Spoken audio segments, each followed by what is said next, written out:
ମହାରାଜା କୃଷ୍ଣଚନ୍ଦ୍ର ସଭାରେ ବସିଥାନ୍ତି। ଗୋପାଳ ଭାଣ୍ଡ ମଧ୍ୟ ସଭା କାର୍ଯ୍ୟରେ ଯୋଗ ଦେବା ପାଇଁ ଚାଲିଗଲା। ସାଙ୍ଗରେ ତାର ଛୋଟିଆ ପୁଅଟିଏ ଥାଏ। ପୁଅଟିକୁ ସାଙ୍ଗରେ ଧରି ସଭାରେ ପହଞ୍ଚିଗଲା। ରାଜା ଟିକିଏ ଥଟ୍ଟା କରି କହିଦେଲେ, ଗୋପାଳ, ସେ ପୁତ୍ରଟି ତୋର କିରେ? ଗୋପାଳ ସଙ୍ଗେ ସଙ୍ଗେ କହିଲା, ହଁ ଆଜ୍ଞା, ମୋର। ରାଜା ନ ଜାଣିବା ପରି ଅଭିନୟ କରି କହିଲେ, ଆରେ ଗୋପାଳ, ମୁଁ ଦେଖୁଛି ତୋ ପୁତ୍ରର ଚେହେରା ସହିତ ମୋର ଚେହେରା ସାମଞ୍ଜସ୍ୟ ବହୁତ ରହିଛି। ରାଜାଙ୍କର ଏହି ରସିକତାକୁ ଲକ୍ଷ୍ୟ କରି ସଭାସଦବର୍ଗମାନେ ହସି ଉଠିଲେ।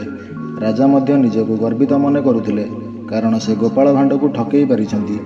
କିନ୍ତୁ ଗୋପାଳ ମନ ମଧ୍ୟରେ ଟିକେ ସଙ୍କୋଚ ନ କରି କହି ପକାଇଲା, ହେବନି କେମିତି ଆଜ୍ଞା? ଚେହେରାର ସାମଞ୍ଜସ୍ୟ ନ ରହିଲେ ଶାସ୍ତ୍ରବିହୀନ କଥା ହୋଇଯିବ। କାରଣ ଶାସ୍ତ୍ରରେ ପରା ଅଛି, ନରଣାଂ ମାତୃଳ କ୍ରମଂ। ଗୋପାଳର ଏପରି ଅପମାନସୂଚକ କଥା ଶୁଣି ରାଜା ମଥା ଅବନତ କଲେ।